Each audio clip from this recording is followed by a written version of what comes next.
চা বাগানের শ্রমিকদের প্রাত্যহিক জীবন আর অধিকার আদায়ের সংগ্রামের গল্প নিয়ে তৈরি হয়েছে ওয়েব ফিল্ম চা গরম। ওটিটি প্ল্যাটফর্ম চরকিতে দেখা যাবে এই সিনেমাটি। বিজ্ঞপ্তিতে প্রতিষ্ঠানটি জানিয়েছে পহেলা বৈশাখে মুক্তি পাবে এই সিনেমাটি। এই সিনেমায় চা বাগানের প্রাকৃতিক সৌন্দর্যের পাশাপাশি শ্রমিকদের জীবনমানও তুলে ধরা হয়েছে বলে জানিয়েছেন পরিচালক শঙ্খ দাশগুপ্ত।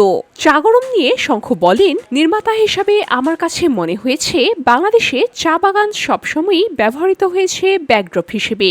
চা বাগান একটি সুন্দর এলাকা যেখানে চরিত্রগুলো থাকবে, ব্যাকড্রপে চা বাগান থাকবে। চা বাগানের জীবনটা দেখার জন্য চেষ্টা করেছি।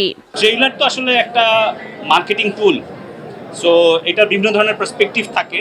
সো আমার মনে হয় যে ট্রেইলারটা আমাদের গল্পের টোটাল আবহর খুবই একটা মিনিমাম জায়গাটাকে ক্যারি করছে। আমার মনে হয় যে the film is going to B much more engaging and entertaining at the same time.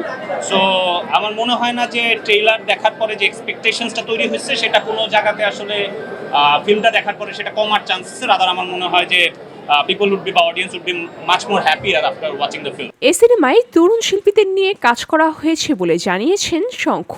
এতে অভিনয় করেছেন সাফা কবির, পার্থ শেখ, রেজওয়ান পারভেজ, সারাহ জাবিন অদিতি। সিনেমাটি নিয়ে সাফা কবির বলেন, চা গরমের প্রতি আমার আগ্রহের অন্যতম বড় কারণ ছিল পরিচালক শঙ্খ দাশগুপ্ত। তিনি সবসময়ই ভিন্ন ধরনের গল্প বলেন এবং তার কাজের মধ্যে একটা স্পষ্ট দৃষ্টিভঙ্গি থাকে। একই সঙ্গে গল্পটি আমার কাছে খুবই শক্তিশালী লেগেছে।